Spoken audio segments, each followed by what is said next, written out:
pakaiannya juga harus suci. Jadi kalau persyaratan ini tidak terpenuhi, berarti sholatnya ya tentu tidak sah. Nah kemudian ada sholat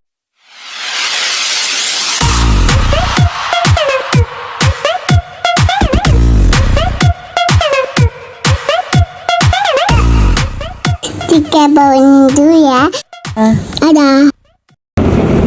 ya, pemerintah juga memfasilitasi, tidak melarang. Buktinya mereka bisa berorasi dari sejak ba'da zuhur. Tapi pemerintah juga memberikan batasan bahwa sore sudah maghrib waktunya sholat. Artinya pemerintah membatasi itu supaya apa? Kita bisa kembali ke kediaman dengan sholat yang khusyuk, sholat yang baik. Yang kedua, tentu kita tahu bahwa saatnya pula istirahat, di mana kita juga perlu istirahat, ya kan? Tentu para petugas kita dalam mengamankan semua itu kan perlu istirahat juga.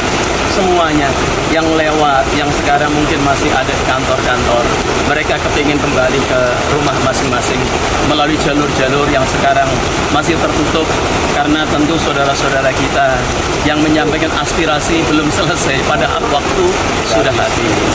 Kiai, secara fikih, secara agama, peraturan pemerintah yang disepakati oleh DPR juga bahwa unjuk rasa itu kan ada batasan waktu. Bagaimana itu pandangan agama, Yai? Ya, artinya sami'na wa ata'na terhadap aturan ini kan merupakan ibadah. Artinya terlepas mereka memandang pemerintahan yang ada ini, tapi yang jelas di dalam hukum bahwa kita ati Allah wa ati Rasul wa ulil amri mesti harus dipatuhi. Aturan Allah dipatuhi, aturan negara juga diatuhi. Insya Allah berkah. Ya, insya Allah berkah.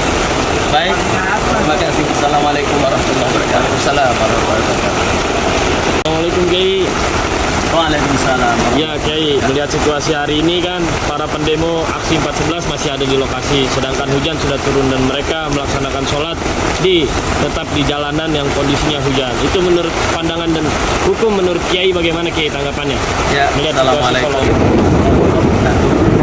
Bismillah, alhamdulillah, salatu wassalamu ala rasulillah, amma ba'd. Tentu kita semuanya tahu bahwa sholat itu ada syarat rukunnya.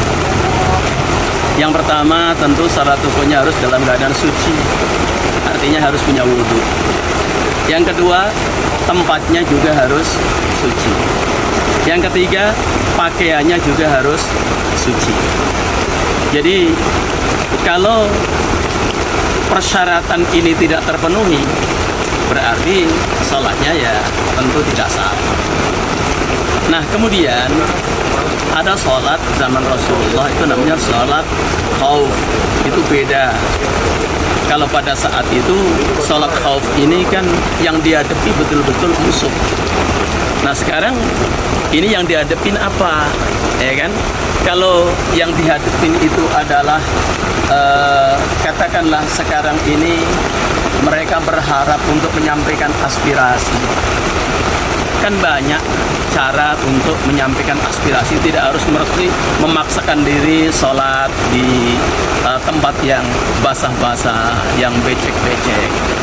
Jadi pakaian juga, kan kita sholat kan bagaimana bisa khusyuk, ya kan kalau pakaian basah.